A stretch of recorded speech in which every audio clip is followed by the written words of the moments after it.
నల్సార్ విశ్వవిద్యాలయ స్నాతకోత్సవ ఆహ్వానాన్ని తానెప్పుడు అంగీకరించలేదని భారత ప్రధాన న్యాయమూర్తి జస్టిస్ సూర్యకాంత్ స్పష్టం చేశారు.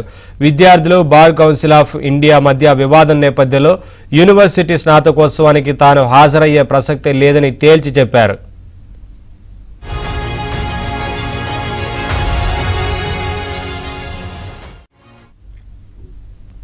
కాగా నల్సార్ లా యూనివర్సిటీకి చెందిన సుమారు 450 మంది విద్యార్థులు సీజేఐకి ఆహ్వానంపై అభ్యంతరం తెలిపారు. దీనిపై బీసీఐ నిరసన తెలిపింది. విద్యార్థులపై చర్యలు తీసుకోవాలని, వారి ఎన్రోల్మెంట్ను నిలిపేయాలని బీసీఐ ఆదేశాలు జారీ చేయడం పెద్ద వివాదానికి దారితీసింది. అయితే విద్యార్థులకు శాంతియుతంగా నిరసన తెలిపే హక్కు ఉందని, బీసీఐ ఈ విషయంలో జోక్యం చేసుకోవడం తప్పని సీజేఐ జస్టిస్ సూర్యకాంత్ నేతృత్వంలోని ధర్మాసనం ఆగ్రహం వ్యక్తం చేసింది.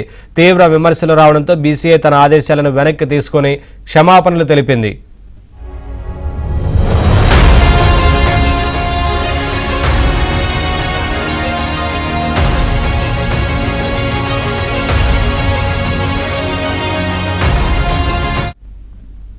ప్రస్తుత పరిస్థితిలో యూనివర్సిటీ స్నాతకోత్సవానికి తాను హాజరవుతానని ఎలాంటి సమ్మతి తెలపలేదని సీజేఐ సూర్యకాంత్ స్పష్టం చేశారు. ఇది తనకు విద్యార్థులకు మధ్య ఉన్న విషయమని, ఇందులో మూడో సంస్థ జోక్యం అవసరం లేదని ఆయన అభిప్రాయపడ్డారు.